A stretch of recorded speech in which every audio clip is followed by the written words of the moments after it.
Time check po natin mga kaganang buhay is 4:05 in the afternoon. At dito na po kami sa bahay namin. Ito na po yung mga baka na galing Bakong.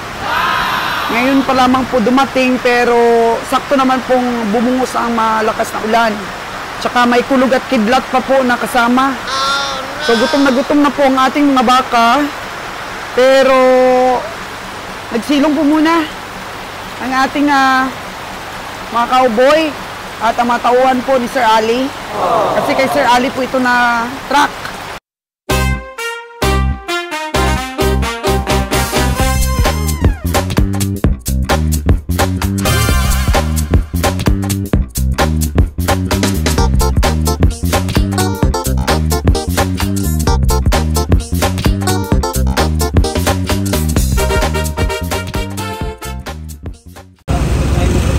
Kagandang buhay, feature po natin ang ating dalawang gwapong grabe ang commitment sa pamimili ng baka.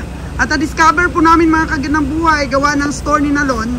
Gusto ni Nalon na makabinta ng Copramil. Napunta po kami dito, alam kasi ni Danny, dito po sa Ducom Dumaguete, di ba Danny? So sila po yung namimili ng Cupras at the same time po pinaprocess po nila para maging coconut oil. At ito, bumili po kami ng Copramil. Ayan, naku, grabe pala ang bango ng Copramil, no? Oo, so bumili po kami ng 20 cabans. Ayan po, 20 cabans. Yung binili namin kasi ano lang yung aming ito lang po Hilux yung aming service. So, medyo mahirap pong karga natin na marami. Next time mga kagandang buhay, ang ganda din pong negosyo ito. Ayan po, oh. Copramil po, mga kagandang buhay. Ganda din pong negosyo ito. Pwede ba kami maka-discount bossing pag maramihan? Depende ma'am, sa sulod, sa opisina. Sa opisina daw po ang nagdedesisyon. 45 kilos, mga kagandang buhay. 45 kilos po ang laman. Napaka sustansya po nito sa ating mga alaga. Malaking tulong po ito mga kagandang buhay sa store po ni Nalon. Oo, magpa-wholesale po si Nalon ito doon. Kaya order na po kayo kay Nalon. At sa amin din po. Ayan. Mabibigay siguro namin ng lesser ito kaysa sa mga tindahan doon. Sa Giulngan. Oo, ito. Mabili daw ito kay Nalon instead of tahop ng palay. Lon? Instead of tahop ng palay, mas maganda ang Copramil, di ba? Guwapo ang Copramil kaysa sa tahop ng palay. Ihalo siya sa tahop, sa palay. Tahop ng mais. So, Kabiyay Winnie, kukuha ka rin ba ng Copramil para sa mga alaga mo? Oo, para makamura tayo. Pampabusog ba sa ating mga alaga? Si mabango, no? Maganda pang halo sa feeds or sa malta natin, di ba, Danny? Naku, ang sarap siguro ito sa malta po, pampabusog ng mga alaga natin. Diba yung Roger? Oh, nagbigay po ng tips, Kabiyahe. Thank you so much. Maganda to sa malta mo, Kabiyahe. Oo. Yan, takpan na. Bili po tayo ng trapal. Kabiyang Nalon, magagamit po pa yung trapal na yan sa pagdala ng mga bigas mo. Kaya, pagdating sa bahay, ano mo yan, itago mo ha. Ilagay mo dito sa ilalim ng ating upuan para ready na tayo. Kahit ano po yung karga natin, may trapal tayo. Binili po natin yan doon. 925. Doon po sa City Hardware. So, 4x6. Ayan. Hindi na po mababasa ito. Ayan. Dapat lang lagyan ng tali. Ingi kayo ng tali. Ay, may conveyor pala po, mga kagandang boy. Oh. May conveyor. So, grabe pala itong Copramil na to. Wala din palang lugi, no? Gumawa sila ng, mga kagandang buhay. Mantika. Ang Copramil po, na din nila, nabibenta. Ano yan? Proseso din nila, oh. Sarap, mabango po ito sa, pagkain ng ating hayop. Mabango. Yan, sarap na sarap po ang ating mga hayop dyan. Nakakatuwa po tingnan ang ating mga kasamahan po sa trabaho, sa pamimili ng baka dahil yung commitment po talaga nila mga kaganang buhay sa pagbili at sa pagtulong po para magpatuloy ang ating biyahe sobra. Kaya grabing commitment po binibigay ni Nalon, kaya grabe din pong commitment yung binibigay namin ni Kabiheng Roger sa pagtulong po sa tindahan niya. Kaya yan, may karga po kaming 20 ka-vans para po sa tindahan ni Nalon. Ano naman po talaga yung sinusukli natin sa ating mga tao po. Kaya laki po ang diferensya ng pagiging honest. Kasi yung pera na yan, panandalian lamang yan, sabi ni Kabiheng Winnie. Dapat pag-ingatan po ang pagkakataon na binigay para po may hanap buhay po pang matagalan habang may hininga, mga kagandang buhay. So yung commitment namin na binibigay ni Kabiheng Roger kung paano rin po namin matulungan ang aming mga loyal na mga trabahante o loyal po na mga kasamahan sa negosyo nating ito, ang pagbabaka. Dito po ito sa Ducom, Dumaguete, mga kagandang buhay. Baka gusto nyo pong mag-direkta din. Siyempre kami, kahit hindi naman po kami magkarga ng 20 ka-vans, ano naman po mga kagandang buhay, uwi pa rin kami. Kaya kung may backload, that's better. So next time siguro mga kagandang buhay, magdala kami ng malaking truck ba namin. So may trapal naman yun for eggs. Hindi naman mababasa po pag kumarga kami ng maramihang Copra Meal. Ayan. Marami palang bumibili dito mga kagandang buhay. Oh. Kaya pala ang tataba din ng mga baka dito sa Bakong. Kasi nga dito sila nag-wholesale ng Copra Meal. Mga kagandang buhay. Mabango po ang Copra Meal. I'm sure po talagang napapamura sa presyo. Ang ating mga... O, sige daw. Oy, wait lang. May gasolina ka na? Sige daw. May gasolina na siya. Sige Meron na? Hindi pa ikaw nabigyan? Sige, bigyan na. Kahit mga 200. Sige na. May kwartam na siya. Awa na ko yung kwartam na. Okay. Yan po mga kagandang buhay. Dito na naman kami ulit sa bahay ni Nalon at saka ni Lorgie. Dahil deliver natin. 10 lang daw ang kukunin ni Kabiheng Nalon ito. Kasi 20 po itong Copra Meal mga kagandang buhay. 10 lang daw muna ang kukunin ni Kabiheng Nalon kasi pakain natin sa ating mga baka ang 10 mga kagandang buhay. Next time, damihan na natin. Tapos sa kanlaon, maghanap kayo ng tahop ng palay. At tahop ng mais. Dapat kumpleto na ito. Alam mo mga kagandang buhay, kahit pa unti-unti muna. Ang tindahan po ni Lorgie, lahat po yan ay madiscover niya talaga kung ano yung mabili dito. So, Pollard, alam mo yung yung sa kambing na yun, Lon, na na-interview natin, kumukuha ng Pollard yung sa Maynila. Tanungin natin, magkarga tayo kunti para sa'yo. Oh. Parang Bulacan? Pwede tayo umorder sa kanya. Kuha tayong kunti-kunti. Pag nasa Maynila. Gawin natin, tanong din tayo sa Luzon, Lon. Baka mura din doon ang Pollard. Mabili daw dito kay Kabiheng Nalon. So, mayroong project si Lorgie. Tingnan ko nga, Jay, yung project mo. Mayroong, dito, hiding place po si Lorgie dito ang pinapagawa sa likod ng tindahan niya. Uy! May nipa dito mga kagandang buhay, oh! Wow! Wow! Meron pala, ang laki nitong dito. Hideout. Hideout ng mga pugi. Oh. Wow, ang bahay ni Nalon, malaki pa dito sa likod mga kagandang buhay. Yan. So, bidyoke na lang kulang? Bidyoke na lang daw ang kulang mga kagandang buhay. Tapos lagyan ng misa dito sa gitna. Ang galing-galing naman ni Lorgie. Di ba?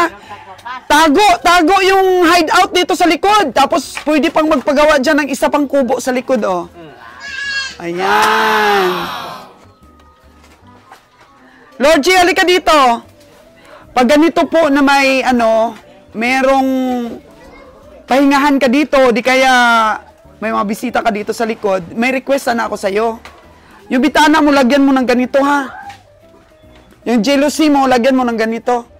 Para may safety ka rin. Di ba? Kung wala dito si Nalon, doon siya natutulog sa amin, doon sa Hibaiyo, ikaw lang dito, gusto ko may safety. So, lagyan mo ng ganito, Lon! Lagyan mo ng ganito yung jealousy mo. Kasi ang jealousy mo, yung isang pukpok lang yan, makapasok ng tao. Oh, no! Okay, Lon? For the safety of your family, ha? O, yan. Lagyan yan, Logi, kasi kahit ganyan lang yan kakapal, kahit pa paano, medyo matibay-tibay. Oo. Wala kasing tibay itong mo. Lon, pati itong bitana mo, Lon, oh. Kung pwede lang para at least yung pamilyan mo ba, may safetyness din. Yung tindahan mo may safetyness. Pero yung bahay mo, madali lang pasukin. Oh, no! Yeah. Kasi wala ka dito lagi. Buti kung marunong magpaputok ng baril si Lorgie. Training muna natin si Lorgie, kung paano magkasa ng baril. Aba, joke lang, joke. Joke lang po mga kagandang buhay, ha. Walang seryosohan dito. Kasi tama nga yun, mga kagandang buhay. Pag may tindahan po tayo, yung bitana po natin, dapat lagyan ng ganyan. So, Lon, ilang yung bitana mo doon sa likod, Lon? Lagyan mo rin yung doon, ha. Lagyan mo rin pati doon para... Kasi isang pukpok lang doon, eh. Oh, no! And for the safetyness of Nalon's family po, mga kagandang buhay, the reality of life po. Kasi nag-request po ang mga suki ni Lorgie na kung pwede daw may pahingahan doon sa likod. Understandable na po natin, mga kagandang buhay, na mag-iinom-inom sila doon sa likod. So, ang ganda po ng diskarte ni Lorgie dahil may space pa po sa likod, hindi po nakikita dito, hindi mainit sa mata dito po sa sa harap ng tindahan. Kasi mga kagandang buhay, ang pag-put up po ng negosyo, mag-isip po tayo kung paano po maghatak ng customer din, di ba? Unti-unti lang po yan, hindi naman po biglaan po yung mga customer na napuput up natin. So, bigyan ko po si Nalon ng kiluhan din na sa isintahan para po meron din po siyang pangkilo po ng mga bagol ng niyog po na ginagawang uling. So mamimili na rin po si Nalon para po makakompete siya dito na yung iba pong mga farmers at iba pong mga taga-bundok ay binabarter po nila ng bigas. Ayan po, di ba? So, nung nakaraang araw, nag-deliver po tayo ng 20 kabans. Ngayon po, 10 na pids. Ayan. Ano, kabiyay Roger? Okay tayo. Hawakan mo ito para marinig ka. Ano yung nakikita mo pag-umpisa dito sa business ni Nalon? Okay lang, mas maganda itong umpisa niya na may malalayas ka niya. Kasi mahirap yung konti ang puhunan, ano? Okay lang, basta tiyaga. Ang puhunan, nakikita natin yan. Unti-unti lang. Ako kasi nag-umpisa sa 4,000 siya. O swerte niya, mayroon na siyang nag-umpisa siya agad sa mga dito. Okay, may nagtanong po kay Kabiyang Nalon kung magkano ang presyo ng Cupramil. Sabi ni Kabiyang Nalon ay 850. So sa bayan, 850 din, Kabiyang Nalon. So at least hindi na sila mamasahe po, Kabiyang Nalon. Hindi na sila mamasahe. Tsaka kompleto po, nanay. Kompleto po sa kilo. Ayan.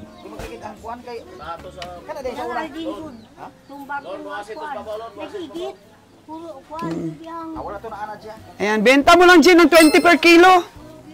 20 per kilo. Tapos yung tahop, parang ganun-ganun lang rin. 20 din isang kilo.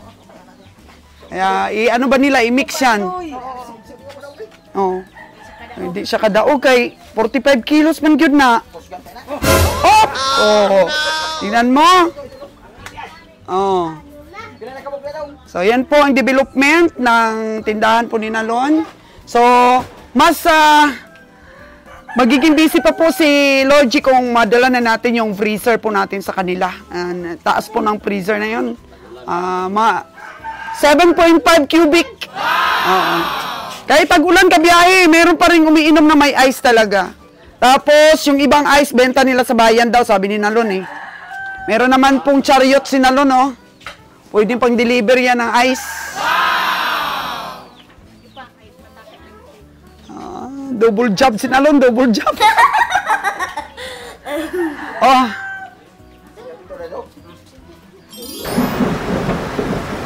Time check po natin mga kaganang buhay is 4:05 in the afternoon. At dito na po kami sa bahay namin. Ito na po yung mga baka na galing Bakong. Ngayon pa lamang po dumating pero sakto naman pong bumungos ang malakas na ulan.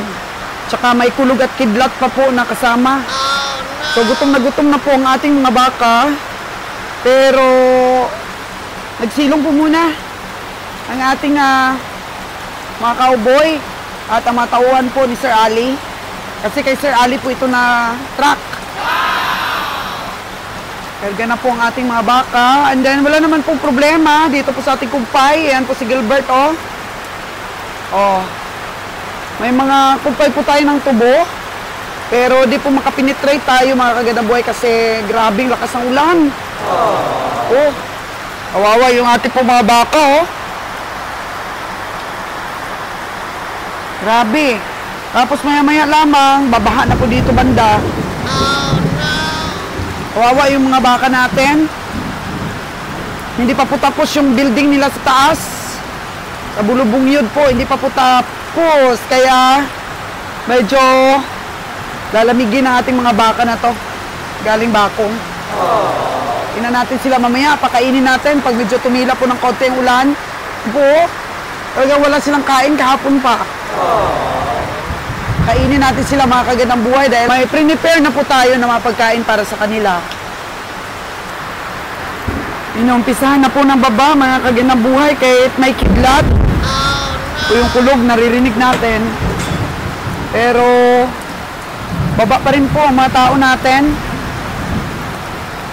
Binaba pa rin po nila ang mga baka. Oh.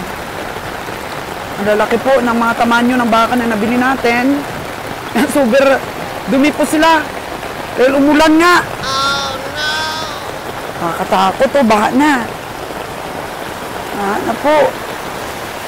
Nandun po sa kubo sila kabiyeng Roger.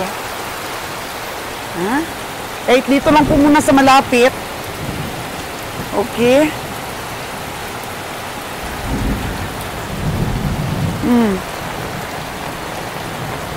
Baba na! Yan po katindi ang ating mga cowboy po, mga kagandang buhay. Akyat, Noy! Pakpakin mo yung puwet! Oh, wala, ayaw. Kaya po natakot po eh. Oh, no! Oh. Ating mga cowboy. Gutom na po ito. Ang lakas sa kidlat po. Matakot. Oh, no! O po yung mga kumpay nila, oh. Fresh na fresh. So, ang problema naman po natin ito, kung paano po sila kakain sa ulan. Dahil madudumihan po yung mga kumpay. Of course, ayaw nilang kainin pag nadumihan na, mga kagandang buhay. Oh. Nasa 14 po siguro ito eh. Nasa 14 po. Yan, marunong naman po bumaba yung iba. Ano po sila? Sama-sama lang po muna. Sayang, gusto ko sana bigyan sila ng pagkain eh. Pero dito po sila kabiyeng Roger. Sa kabilang kubo. Gusto talagang kumain kasi yung kidlat po mga kagandang buhay. Pag ganito po kasing may kidlat, bawal pong lumabas dapat eh. Lalo na pat nakapayong ka. So yung iba po na baka dinala na dun sa kabilang kalsada para may paglagyan. Si Gilbert yung kasama po ni Gilbert si Nunoy Edwin, lasing po ngayon. Mahirap po si Nunoy Edwin pag binigyan natin ng pira. budget nila sa pagkain kasi nga pumunta tayo ng Bakong, binigyan natin sila ng budget para pambili ng ulam. Ayun, binili po ng lapad. At yun po ay nalasing si Nunoy. Alcoholic po kasi si Nunoy, hindi dapat po bigyan pagkakataon na may pera po sa kamay kasi hindi niya po napipigilan ang sarili niya bumili ng lapad. Iinom po talaga siya. Po yung ating mga baka. Gilbert, delikado yung tali na yan sa may kasi pag nalagay yan sa sungay, bali ang sungay. Oh no! Dong, kunin mo muna yan. Yan. Po, ang talim po ng kidlat, pero walang takot po yung ating mga cowboy. Ayan, natatakot pa kasi hindi natin po mababa sila sa may rampa natin dahil may nakaharang din pong truck. Yung truck po natin nakaharang. Kaya dito na lamang po sila baba. Sila kawawa naman, mga baka. Meron pa dong? Meron pa ibababa? Oh, meron pa?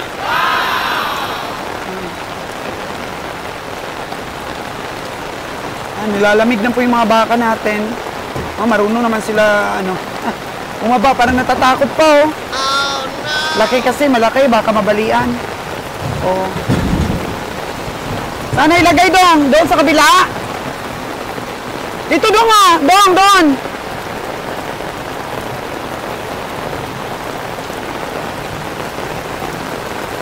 Isa po sila, kidlat ng kidlat po. Oh, no! Kidlat ng kidlat. Natin. Wawa po, mihingi sa atin ng kumpay ang mga baka na to. Gutom na gutom po eh. Alam niyo, takot ako sa kidlat, pero ito, pakainin natin baka. Marami pong natamaan dito ng kidlat, nakakaganang buhay. Tignan natin. Kain sila. Ay, pakunti-kunti lang po.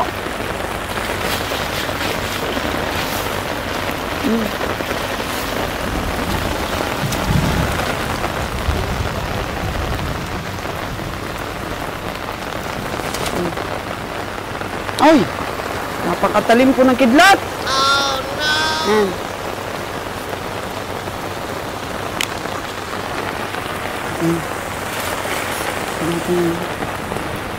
Kumpay ito.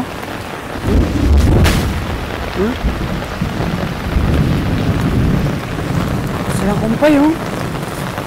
Yan.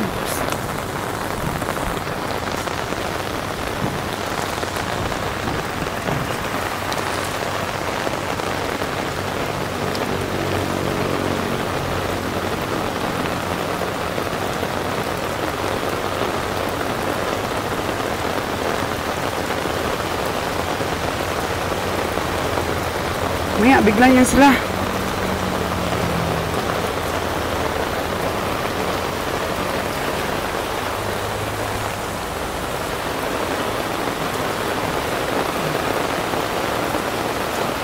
Ganito po ang aming sitwasyon dito pag umuulan. So, meron po tayong kubo dun sa taas. Nakakain yung kumpay. Dito naman po, oh. Hindi pa nga po pala nalinis ito. Pero kumakain na po yung ating mga baka. Ito yung natira nating mga baka. Kain na po sila, mga kaganang buhay. Oh. Ito sila Roger, nandito. Yung mga Holstein natin.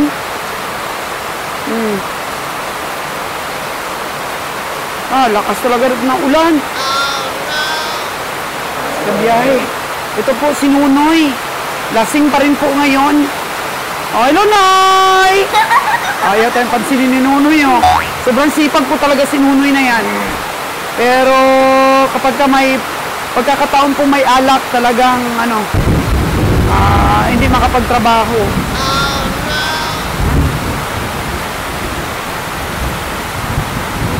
Lakas po.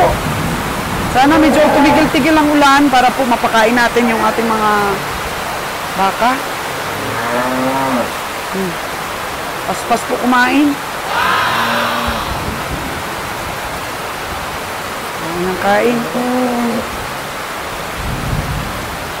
Nabigyan natin ng kumpay. Para yung iba dito hindi basa, kasi dalawa lang po yung nagpakabasa. Dalawang kumboy lang yung nagpakabasa. Nabigyan natin ng pagkain ito pagka tumila na po ang ulan. O si GR po at saka si Jo Marie, dala-dala po nila yung malaking bakaw. Papunta po doon sa kubo natin sa taas. Kasi meron ng bubong yung kubo doon sa taas natin. Hindi lang tayo makapunta doon. Yun po, may bubong na po. Yung first building natin, doon sa taas. Yan. Pwede na pong paglagyan doon ng mga baka. Hindi lang natin nakita kung naka-flooring na po yun. Pero dudugtungan pa po yun mga kaganabuhay. Dudugtungan pa para mas marami po ang malagay doon.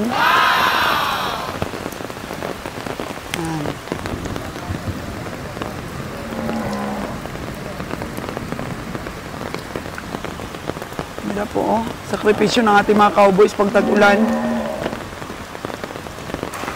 Ito, dala ni Gilbert. Tatlo pala po silang nagbasa. Si Gilbert. Si yung partner niya, si Nunoy, lasing. Ayan. So, ilan ba itong lahat? Di ba 14? So, doon daw sa kabila. Sa kabilang, kalsada. Oh, balik. Balik po, balik. Ang mga baka, doon lang daw sa kabila, sa may niyugan. May niyugan po ilalagay.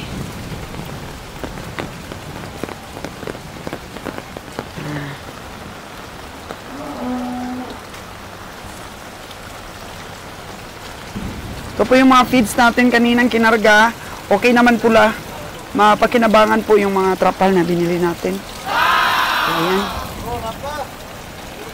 Baha na, di ba sabi ko sa inyo mga kaganda boy, baha na eh. Oh no! Baha na. Oh, ayaw bumaba.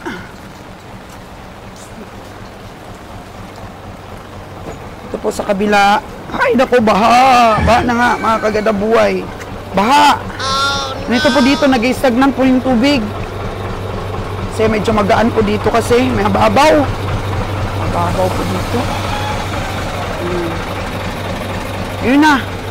Ayun na po yung mga baka natin sa kabilang kalsada po. Ayun na. Andun na.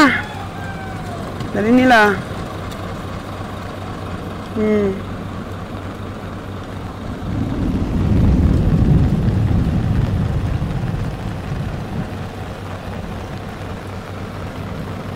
Ito muna sila sa kabila, sa niyugan.